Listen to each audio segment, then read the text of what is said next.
Gates III. Bill Gates was born in 1955 in Seattle, Washington, into a family of affluence and power. His father, William Gates II, measuring 6 feet 7 inches tall, was an attorney who co-founded Preston Gates and Ellis, a law firm that had offices across the United States and China. As a man highly involved in politics, William Gates holds quite the laundry list of accolades, as he sat on the board of eugenicist Margaret Sanger's Planned Parenthood before the era of Roe v.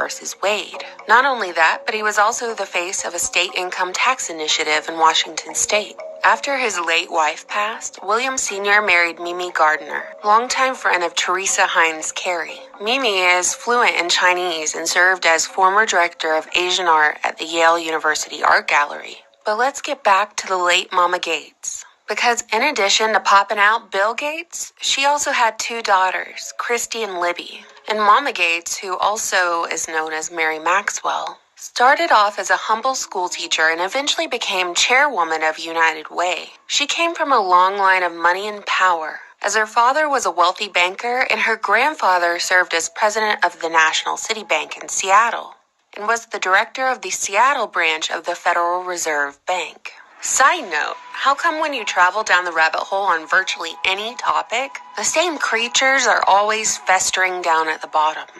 With a bloodline like this, it seems like, for Bill, the path ahead was clear.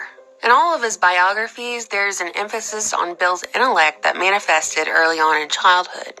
He was smarter than the other children. He was different. He was destined for success.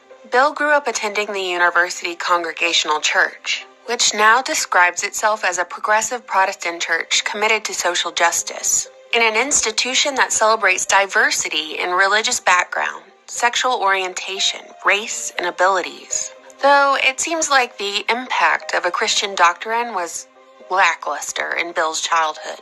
As he would later go on to say, "I don't have any evidence of that," when asked by a Time magazine's reporter about the divinity of the human soul, specifically if the human soul was special. When Bill was of age, he was accepted into Seattle's most exclusive and prestigious Lakeside School, where he bragged to his teachers that he'd be a millionaire by age 30.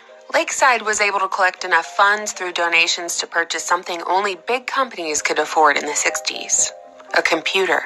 The story goes like this. Bill taught himself to code by reading the computer handbook, or in other words, was able to get the computer to perform tasks he wanted to execute.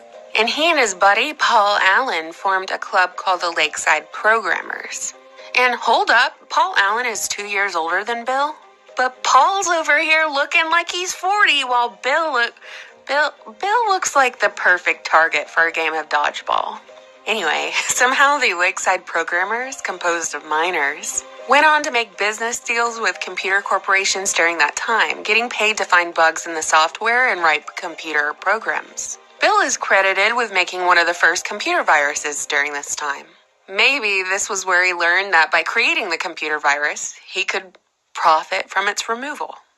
Bill took the SAT twice so he could get the perfect score, and he came close at 1590 out of 1600, and was eagerly accepted at Harvard, where he attended college but would never graduate, because his vision of having a personal computer on every office desk and in every home took precedence, and his company, Microsoft, took off with the help of his old high school buddy, Paul Allen.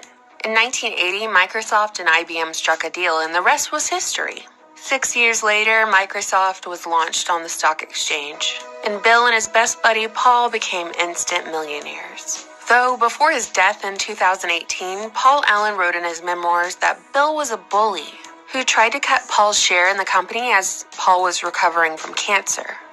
In 1994, Bill married Melinda French, a marketing manager at Microsoft and daughter of an aerospace engineer from Dallas, Texas, which really makes my Operation Paperclip senses tingle. I don't know about you.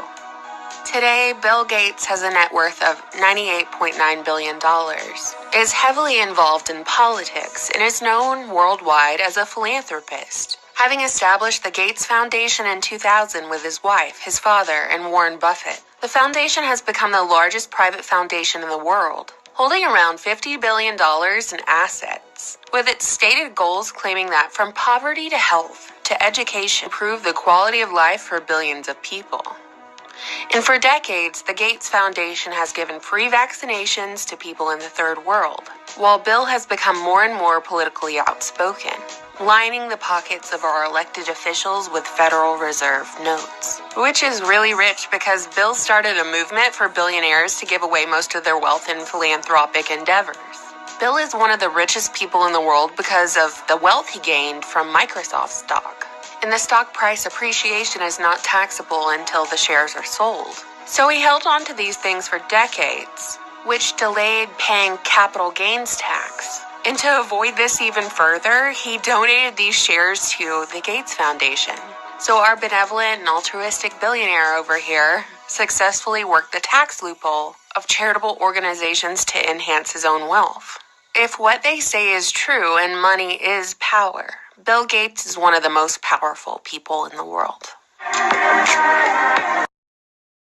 People either think Bill's whole philanthropy with the Gates Foundation is a benefit to mankind, and his success story is an inspiration to many young entrepreneurs. Or people are like me and would run as fast as you could if you saw Bill or Melinda roll up to your neighborhood. For the former group, I want you to know that I was you, and I believed the same things once. Because mainstream media runs so many feel-good pieces on the Foundation's work.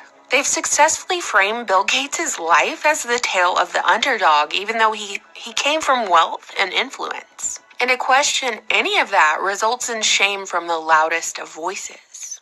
So I get it. But the truth is, there's a difference between the treatment and care of someone's physical well-being and the pharmaceutical industry. Big Oil has been Big Pharma since 1874.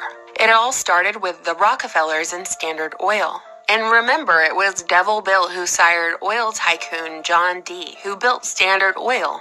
And eventually the Rockefeller Foundation, the philanthropic organization that has shaped and funded many aspects of modern medicine. In every official Rockefeller biography, they go on record saying that Devil Bill was known as a bigamist, con artist, and most notably, a snake oil salesman. The life and charitable work of Bill Gates is nothing new. Bill Gates represents the continuum of Rockefeller medicine, or the continuum of their long-established formula of problem-reaction-solution. But exchange big oil for big tech, and now we've arrived in the present. Do you ever remember electing Bill Gates so that he could influence your daily life and the legislation of your country? Neither do I. Do you recall at any point in this video me saying that Bill Gates attended any form of medical school or training in the medical field? Neither do I. So let me give you an interesting timeline of recent events. In 2013, Bill flew on the Lolita Express with our favorite notorious Mossad blackmailer who didn't kill himself, Jeffrey Epstein. Through this connection, Bill Gates made donations personally directed by Epstein. In 2014, a man was arrested at Bill's estate for possessing 60,000 photos of children. But apparently this dude got the DuPont Air treatment with a mere slap on the wrist, being ordered to stay away from children. In 2015, in a TED Talk, Bill demonstrated more of his Nostradamus-like ability as he did when he was a child. You remember when he told all his teachers he'd be a millionaire by age 30? In this talk, he warned a coronavirus-like threat and predicted to the audience that he would be the savior of this future pandemic. Fast forward to 2018, when Bill ran a pandemic virus simulation which he projected would kill 33 million people if the simulation came to fruition. 1 year later, in October of 2019, the Gates Foundation hosted Event 201 at the World Economic Forum in New York, which was a high-level pandemic exercise that played out a novel coronavirus pandemic with potentially catastrophic consequences, requiring cooperation between industries, governments, and key institutions. Johnson & Johnson was in attendance. As Event 201 was happening, the 2019 Military World Games were taking place, hosting 110 nations and thousands of military members from around the world, and none other than Ground Zero, Wuhan, China. Yes, you heard that right. The World Military Games were held in Wuhan, China, ground zero of the coronavirus, mere weeks before the first case was reported.